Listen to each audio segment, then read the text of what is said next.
Hello అండి, నమస్తే. Welcome back to Varshitha's kitchen. నేను మీ శైలజ.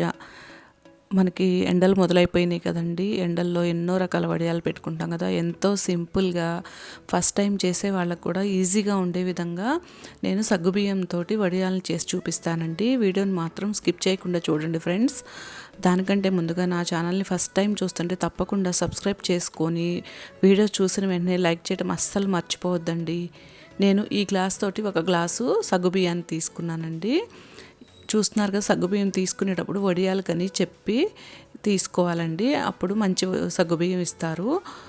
తర్వాత ఈ సగ్గుబియ్యాన్ని నేను రాత్రి ఒక గ్లాస్ సగ్గుబియ్యానికి 2 గ్లాసుల నీళ్ళని యాడ్ చేసుకొని రాత్రి పడుకునే ముందు నేను నానబెట్టుకున్నానండి. ఎందుకంటే మనం ప్రొద్దున చేసేటప్పుడు ఇవి ఈజీగా ఉడికిపోతాయి ఇలా నానబెట్టుకొని ఉంటే. ఒకవేళ మీకు అలా నానబెట్టుకోవడానికి టైం లేకపోతే ఒక 3 అవర్స్ నానబెట్టుకున్నా కూడా సరిపోతుందండి. 2 గ్లాసుల నీళ్లు సగ్గుబియ్యంలో యాడ్ చేశాం కదా. ఇప్పుడు సగ్గుబియ్యం ఉడికించుకోవడానికి నేను ఒక 4 గ్లాసుల నీళ్ళని తీసుకున్నాను.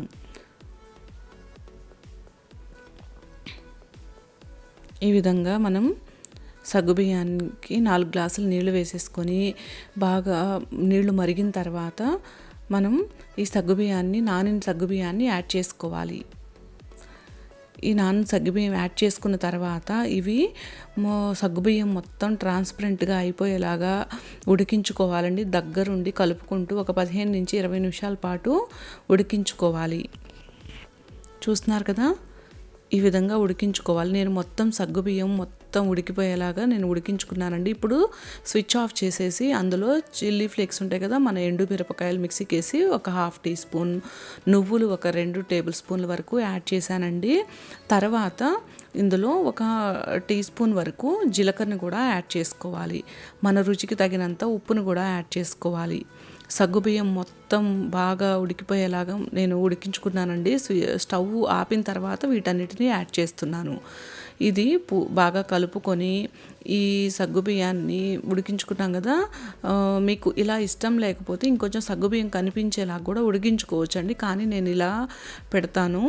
చూస్తున్నారు కదా, ఇది పూర్తిగా ఇప్పుడు పలసగా ఉందనుకోవద్దండి. పూర్తిగా కంప్లీట్గా చల్లారిన తర్వాత ఇది దగ్గరగా అవుతుందండి. చూస్తున్నారు కదా, ఇది పూర్తిగా చల్లారిన తర్వాత ఈ సగ్గుబియ్యం వడియాలు మాత్రం ఇలా కవర్ మీద పెట్టుకుంటేనే మనకు తీసుకునేటప్పుడు ఈజీగా వస్తాయండి. క్లాత్ మీద పెట్టుకుంటే అందులో ఉన్న స్టార్చ్ క్లాత్కు పట్టేసి తీసేటప్పుడు కొంచెం కష్టంగా అనిపిస్తుంది. అందుకని ఈ సగ్గుబియ్యం వడియాలు మాత్రం నేను ఎప్పుడు కూడా ఈ కవర్ మీదే పెడతానండి.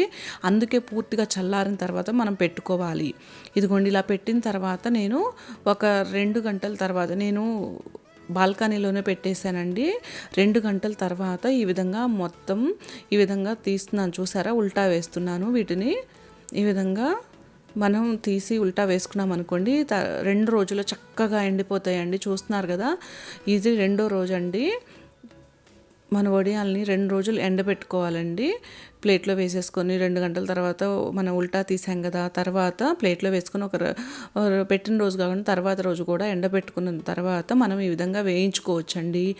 ఈ సగ్గుబియ్యం వడియాలు పిల్లలు కూడా చాలా ఇష్టంగా తింటారండి. సాంబార్ రైస్లో కానీ, రసం రైస్లో కానీ, ఈ ఎండాకాలం మనం పులుసు కూరలు చేస్తూ ఉంటాం కదా, వాటిలోకి వడియాలను వేయించుకుంటే చాలా ఇష్టంగా తింటారండి. ఇది సంవత్సరం పాటు నిల్వ ఉంచుకోవచ్చు.